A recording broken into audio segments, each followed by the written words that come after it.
ဒါအိမ်မှာငယ်ဆုံးနေတာရဲ့တားကတော့ခံချင်းတမ်းမလို့ခမွေးခိုင်းမှရတော့မယ်ခလေးလူရှိတာဘာလို့ရှောက်ပြောနေတာလဲဒီနေ့မှဖေဖေတပည့်စီစားတတိထားလို့လေဖေသမီးကြီးဖျားရှိကိုနေတော့တောက်တော်ခွက်ကိုတစ်ခွက်ပြီးတစ်ခွက်ကန်ကန်ပြီးပါဇက်ကပြောနေရတွေ့ဘာလို့ပြောနေရလဲသမီးရဲ့ဟီဟီဓမ္မစကားမှာတင်ရတဲ့တင်ရတာတွေကအတိုင်းလက်တွေ့ကျင့်သုံးနေရပါဖေဟာ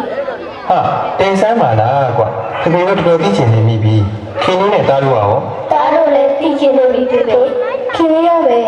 အဲ့ဆိုတမီးပြပြမယ်မမေတို့ကိုဓမ္မစကားမှာပါရတိမျိုးစားစီကြောင်တင်ရတယ်ဖေ